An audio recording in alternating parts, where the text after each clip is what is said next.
ഇവിടെ സ്പ്രിങ്ങും സമ്മറും ഒക്കെ ആയാൽ കാണാൻ നല്ല ഭംഗിയാണ് കേട്ടോ. നിറച്ച് പൂക്കളും ഫ്രൂട്ട്സും കിളികളും ഒക്കെ ആയിട്ട് ഭയങ്കര ഭംഗിയാണ്. പക്ഷേ എൻ്റെ ബാൽക്കണി മാത്രം നല്ല ബോറായിട്ട് കിടപ്പുണ്ട്. കഴിഞ്ഞ വർഷം വെച്ച ചെടികളെല്ലാം കരിഞ്ഞുണങ്ങി ഒരുമാതിരി ആയിരിപ്പുണ്ട്. അപ്പോൾ അതെല്ലാം മാറ്റി പുതിയ പൂച്ചെടികൾ വെക്കാമെന്ന് കരുതി ഒന്ന് കളറാക്കാനേ. അങ്ങനെ ഞാനും മിഴിക്കൂട്ടിയും കൂടെ തൊട്ടടുത്തുള്ള ഹെൽവെഗിൽ വന്നിരിക്കുകയാണ്. ഇവിടെ വന്ന് ഞാൻ ദേ കുറേ നേരം ഇങ്ങനെ നോക്കി നിന്നു. ഏതെടുക്കണം എന്നാകെ കൺഫ്യൂഷൻ. നല്ല ഭംഗിയുള്ള ഒരുപാട് ചെടികളുണ്ടായിരുന്നു. റീസണബിൾ റേറ്റിലാണ് താനും. അങ്ങനെ ഹരിച്ചും ഗണിച്ചും ഗുണിച്ചും ഞാൻ ദേ 3-4 ചെടികൾ എടുത്തു. വീട്ടിലേക്ക് പോവുകയാണ്. ഇതിനി ഒന്ന് സെറ്റ് ചെയ്ത് നോക്കണം എങ്ങനെയുണ്ടെന്ന്. അപ്പോൾ ദേ ഈ മഞ്ഞ പൂച്ചെടിക്ക് ഞാൻ ഫ്രണ്ടിൽ തന്നെ സ്ഥലം കൊടുത്തു. ഇനി ഇത് എത്ര ദിവസം ഇവിടെ ഇരിക്കുമെന്ന് എനിക്കറിയില്ല. ബാക്കിയുള്ള ചെടികൾക്കെല്ലാം ബാൽക്കണി തന്നെ സ്ഥലം കൊടുത്തു.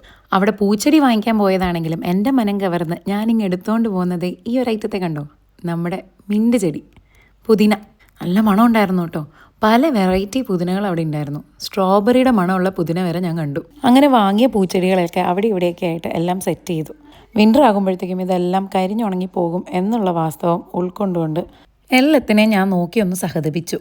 അതല്ലേ നമുക്ക് പറ്റും. കാരണം വിൻ്റർ ആകുമ്പോഴത്തേക്കും സൂര്യനെ മഷിയിട്ട് നോക്കിയാൽ പോലും കാണില്ല. വളരെ മങ്ങിയ ഒരു കാലാവസ്ഥയായിരിക്കും. എന്തായാലും അത്രയും നാൾ കണ്ണിനും മനസ്സിനും ഒരു കുളിർമേകാൻ ഇതൊക്കെ ഇവിടെ നിൽക്കട്ടെ. നല്ല ഭംഗിയുള്ള പൂക്കൾ പല നിറങ്ങൾ കാണുമ്പോൾ നമുക്കൊരു സന്തോഷമാണല്ലോ.